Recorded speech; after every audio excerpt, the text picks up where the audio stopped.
Olá, gente. Voltando aqui para falar agora sobre o segundo livro da trilogia cósmica, Perelandra, tá?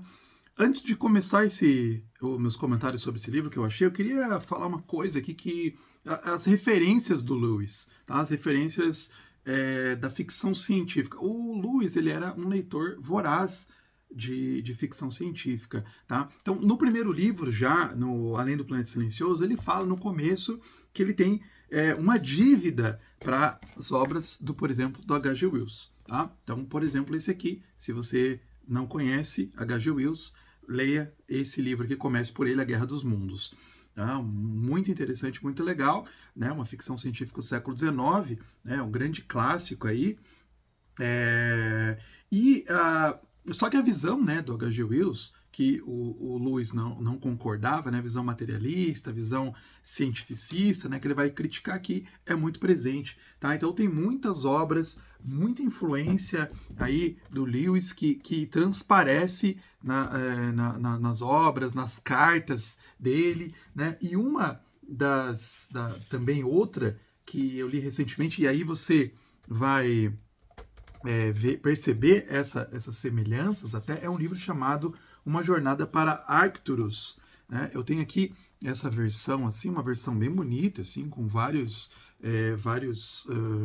extras, tá? Uma edição muito, muito bonita, assim, realmente. E você vai lendo e você vai sentindo, assim, uma inspiração bem forte que o Lewis trouxe, que tem nesse livro. Então, depois que você lê a trilogia, você quer ver outras coisas que inspiraram Lewis, ou gosta de ficção científica, né? Vai lá para o H.G. Wells, esse Guerra dos Mundos, esse é a Viagem para Arcturus, que você vai ver, assim, que é muito forte, né, a influência do Lewis, principalmente nesse Viagem para Arcturus, mas claro, né, com uma visão cristã, enquanto esses outros autores era visão, né, material e até não cristã, até. E agora, né, indo para esse segundo livro aqui da trilogia cósmica, o Perelandra, né, agora, então, nós vamos para Vênus, tá? Então esse livro ele demorou 5 anos então para ser lançado, né? Ele depois foi lançado em abril de 1943, até por causa da guerra, né? Demorou um pouco mais e se inicia com mais uma viagem. O livro se inicia com mais uma viagem de Ramson, agora a Vênus, né? Ou o nome aqui no Solar Antigo, né? Que é a língua que tem aqui que aparece, que é Perelandra. E a missão é ele evitar um ataque a esse planeta, né? Que é um planeta que tem características edênicas e pré-queda. Né? Então, não aconteceu a queda ainda nesse planeta. Né? Então, após o encontro do Ramson com a rainha desse planeta, né? Que tem traços humanos, mas tem uma pele verde, Ramson fica sabendo que os dois únicos habitantes desse mundo são a rainha e o rei. Né? Tal como Adão e Eva.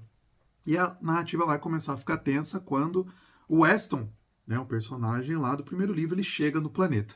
Né? Então, é legal assim que já ali, mais ou menos, né, na verdade, mais para um terço do livro, ele apresenta o Weston, ele está contando e dizendo quem que é esse Weston. Né? Então, o narrador descreve quem é o Weston. E é bem interessante. Como eu disse, todos os livros eles são bem independentes, então até você pode ler, claro que vai tendo uma profundidade maior se você já leu o primeiro livro, né? Porque você já ouviu falar do Weston lá no outro livro, né?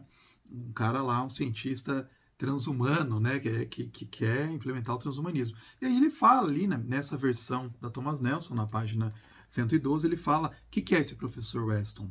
Ele era um homem obcecado por uma ideia que estava circulando em todo o planeta, em obras de qualidade duvidosa de divulgação científica, em pequenas sociedades interplanetárias, em clubes de engenharia espacial. Era a ideia de que a humanidade, tendo corrompido completamente seu planeta de origem, deveria a qualquer custo planejar como espalhar a sua semente por uma área muito maior. As vastas distâncias astronômicas, que são as regras de quarentena de Deus, deveriam ser superadas de alguma maneira. Tá? E eu leio aqui que é muito interessante essa passagem para você ver a crítica do C.S. Lewis aqui.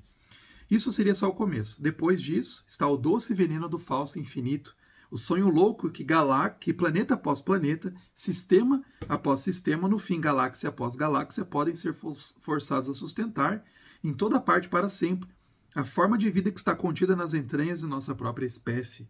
Um sonho gerado pelo ódio da morte ao medo da verdadeira imortalidade, acalentando em segredo por milhares de homens ignorantes e centenas que não são ignorantes. A destruição ou escravização de outras espécies no universo, se essas existem, por tais mentes é um resultado desejável.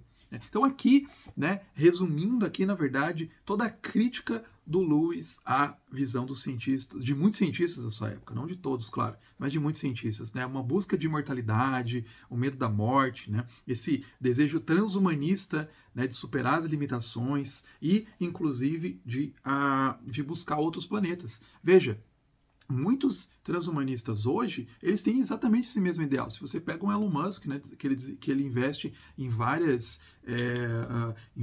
tecnologias, né, para superar as limitações humanas e tal, ou o Kurzweil, que trabalha no Google, vários personagens que você vê, também eles estão investindo em ir para outros planetas. Né? Então é muito interessante como isso sempre vem muito forte, muito junto no pensamento transhumanista. Né? Superar as limitações aqui, superar as limitações físicas do ser humano e ir para outro planeta. Né? Esse planeta aqui já, né, já deu o que tinha que dar, vamos para outro planeta. Né? Então essa é a mentalidade, né, dos cientistas que o Lewis está atacando. E fez resultado esse ataque, porque muitas pessoas até escreveram, né, para o Lewis. O Haldane, que é um transhumanista muito, muito conhecido na época do Lewis, escreveu, né, para o Lewis, escreveu resenhas criticando exatamente essa passagem, né, de que o Lewis estava, né, criticando cientistas e tal. E continuando a história, então, o Weston ali, ele procura tentar a rainha para que essa renegue as ordens do Malendil, que é Deus, na verdade. Né? É o termo no solar antigo que é Deus. Então, renegue, né, para a rainha cair em tentação. Então, logo o Ransom ele se toca que a queda do homem está sendo reencenada aqui em Perelandra, né, nessa queda cósmica, está acontecendo de novo. Né? Então, tem uma disputa aí física e psicológica no livro, né? Vai tendo um debate entre Ransom e o Weston, né? E aí o Weston apresenta a sua ideia, né, de evolução criativa ou emergente, que também era uma ideia que estava muito presente na época. Né? Então, você vai vendo ali um debate até inclusive com questão da evolução. Tá? Nesse livro aparece, então, uma discussão com a evolução. O Lewis, na verdade, ele não era contra a evolução. Tá? Aqui eu acho que faço parênteses aqui. O Lewis, ele aparece, ele vai falar em vários outros pontos e tal sobre evolução, né? Ele, por exemplo, naquele artigo chamado Funeral de um Grande Mito, né, que está lá no Reflexões Cristãs, no livro Reflexões Cristãs, ele está falando que ele não criticava a evolução biológica, né, mas o que até ele fala assim nesse artigo, que é uma hipótese científica genuína, mas ele criticava a ideia, né, de aplicar isso ao desenvolvimento, por exemplo, progresso das sociedades, né? Que é aquela ideia quando você aplica, né, para fora, para outras coisas, para a sociedade e tal, né, que acaba tendo no racismo científico do final do século XIX, né, várias ideias imperialistas que se tinha, né, que então os europeus eram superiores e tal, né, aquele darwinismo social, que o mesmo Darwin não concordaria com essas ideias. É isso que o Lewis está criticando, e é a ideia que está em voga na época que ele está escrevendo esse livro, né, principalmente entre os transhumanistas. Então eles pegam e pensam, né, a gente pode aplicar a ideia, né, do Darwin, a gente pode desenvolver as ideias do Darwin e a gente pode dar uma forcinha, um empurrão no desenvolvimento humano, né, dar um empurrão na evolução. Né? Então é isso que o Lewis está criticando. Né? Então tem vários textos que ele vai falando isso. Né?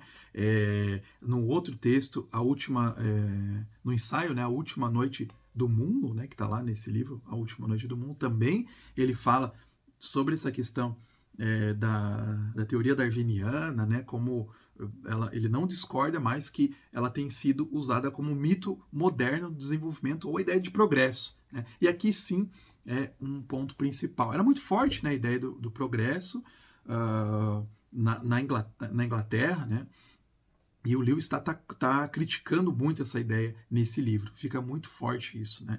Essa ideia do progresso. Né? Então, ele vai falar isso em vários livros, né? Vários artigos. Né?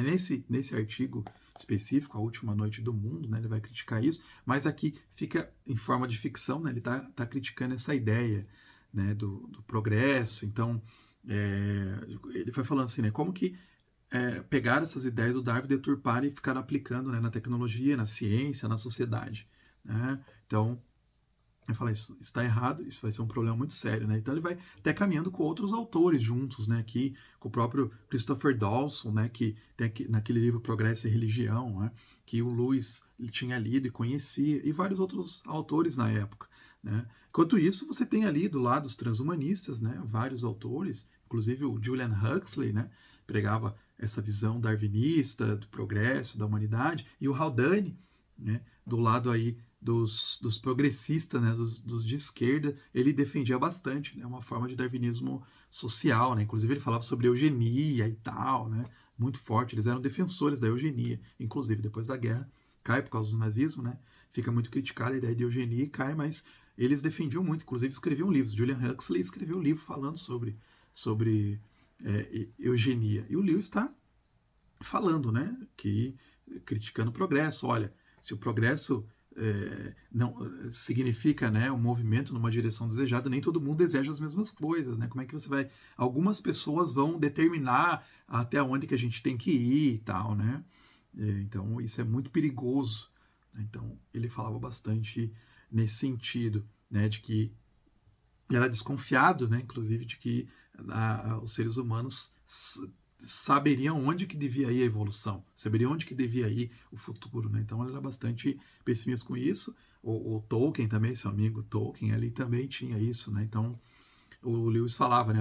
O progresso é um sonho que a humanidade tinha que acordar. Essa ideia aí é um perigo para a humanidade. Então tinha essa visão pessimista, né? O contrário até do H.G. Wells, que eu tinha mencionado aqui, né? Que era um cara, tinha uma visão otimista da ciência e da tecnologia, né? Aí vai surgindo várias distopias, né, nesse período aí também, né? Antes do Lewis, por exemplo, admirava o Mundo Novo também, né? Que são distopias criticando essa visão do progresso, né? E aí, escrevendo esse livro, né, que eu não vou adentrar muito nos detalhes, eu já falei que ia levantando, outros autores iam escrevendo, né, resenhas com relação a isso, né? Então, especificamente sobre esse livro, o Arthur C. Clarke, que ainda não tinha escrito nenhum conto sequer sobre ficção científica, ele leu essas obras e com certeza elas influenciaram a forma como ele ia escrever seus livros. E ali, em 1940, né, ele escreve uma resenha e falando, criticando um pouco. Eles trocaram muitas cartas, tá? Tem várias cartas trocadas, né? E especificamente sobre essa passagem que eu li aqui, da visão do Weston, aqui, né, que um homem obcecado por essa ideia da imortalidade, de conquistar outros planetas, foi tão importante essa passagem, né, que justamente sobre isso que o Arthur C. Clarke vai escrever. Ele fala assim que, né, que essa passagem parece uma explosão de pânico irracional e emocional, né? Então o Lewis ali tá viajando, né, nessa descrição, né, que ele está falando. Os cientistas não são assim, né? E o Lewis ele fala depois respondendo, né? Olha, eu não penso que muitos cientistas sejam Westons em potencial, mas muitos, um ponto de vista não muito diferente da do Weston, que aparece aqui, está a caminho. Né? Está aparecendo, está surgindo, tem bastante. Olha para o Stapleton, ele menciona, que é inclusive um autor que escreveu essa ficção aqui, né? O Criador de Estrelas, né? Que o Lewis está criticando também essa visão de, né, otimismo exacerbado com relação à ciência e tecnologia. Ele vai falando, olha para esses caras aí. Né? Você vai ver que uma raça que está buscando aumentar o próprio poder pela tecnologia, né, e tem uma completa indiferença ética, o Lewis fala assim, me parece um câncer no universo. E é isso que ele está falando aqui, isso que ele está criticando aqui, né, no Perelandra, né, mostrando, olha essa figura desse Weston. Não é para você gostar, não é para você odiar cientistas, mas é para você não concordar com pessoas com cientistas que são que não tem ética. Né? Então o cara às vezes faz um grande desenvolvimento, está pensando em um grande desenvolvimento, mas ele não tem ética. Né? O cara está pensando às vezes uma coisa, tipo aplicar um chip no seu cérebro, mas ele está usando com ética, ele está pensando nas implicações. Né? Então o Lewis está escrevendo nessa obra, olha, cuidado, isso pode levar a problemas sérios, né? Pode corromper a humanidade. né? E ele está fazendo essa metáfora de um planeta onde não tinha acontecido a queda, né? Então, quem está levando a queda, né, essa figura do diabo, né, é o Weston mesmo, né, que está levando lá e, olha, não obedeça a Deus. Você pode obter a imortalidade, você pode obter conhecimento, né? Então, repetindo, né, essa queda cósmica, né? Então, o Lewis, depois desse livro, ele ficou sempre tendo que responder 3 ataques principais com relação à sua obra, né? Depois também a gente vai ver no último livro da série, né? De que a sua ciência estava errada, de que ele difamava cientistas, e o último ponto de que a opinião dele sobre o planejamento científico só poderia levar ao inferno, né? Então ele sempre ficou falando sobre isso, né? Sobre esses 3 pontos. Olha, eu não estou pensando em ser um cara de hard science, né? De hard fiction science, né? Uma ficção científica pesada. Eu estou pensando em concepção, em ideias para a gente fazer experimentos mentais. Eu não estou difamando cientistas, né? O Lewis falava, eu estou, né, dizendo que alguns cientistas pensam assim, né? Não todos os cientistas necessariamente pensam dessa forma, mas tem muitos que pensam assim. Isso é um perigo, né? Esses poucos podem trazer grandes problemas. E ele falava sobre o planejamento científico, que era um grande problema na época, né, que tinha na União Soviética, no nazismo, que hoje a gente vê que não é mais um problema, mas a gente vê que o poder que as grandes corporações assumem esse potencial, né, de planejar, de caminhar o progresso tecnológico científico. E a gente não tem como questionar, né? Eles vão fazendo e pronto, a gente tem que aceitar. O Luiz vai falar, não, olha, pensa eticamente, vamos pensar eticamente, né? Então, assim, Lewis, ele vai nesse livro, né, que é muito bonito, tá? Tem muitas imagens, muitas descrições muito bonitas, porque é uma forma de um paraíso, né? Um Éden aí intocado. Então tem muitas descrições bonitas, né, de frutas diferentes e tal, de seres diferentes. O livro também é muito poético, é muito bonito, né? Quem gosta de descrições, de imaginar assim fauna e flora de outros planetas, né? É muito bom esse livro, né? São deslumbrantes mesmo as descrições, né? Então, a gente vê até porque, né, se você vai lendo a ideia de Vênus mesmo, né, na mitologia, né, que sinaliza, na Idade Média representava o amor, era muito forte essa imagem, né, do amor. Então, a gente vê o que aqui? Passagens oníricas de um planeta edêmico, né, e tal, e cheio de amor ainda, né, abundante em amor, né, em toda a criação, presente em toda a criação, e que vem um ser humano que vai deturpar tudo isso, né? Então, né, ele quis trazer essas questões éticas nesse livro, um pouco mais forte ainda nessas questões de ciência e tecnologia, que vai ficar muito mais forte, né, no último livro ainda, mas nesse ele já traz esses tons. Os mesmos personagens vão continuando, né? E aí a gente vai acompanhar, né, se o rei e a rainha desse planeta, se eles vão cair ou não. O que vai acontecer? Qual que vai ser o papel do Ramson? Tá? Então, mais uma vez, recomendo demais. É um livro muito lindo, muito bonito, bem escrito, né, do Lewis. Eu acho ainda mais poético do que o primeiro, né? Até porque tem toda essa coisa, né, das descrições da flora e da fauna, das paisagens oníricas, né? Paisagens assim como se fosse um sonho. Tudo muito bonito, tá? Então, tá aqui, né? Vocês vão acompanhar o Lewis nessa discussão, nessa reflexão sobre os limites da ciência e da tecnologia agora em Vênus.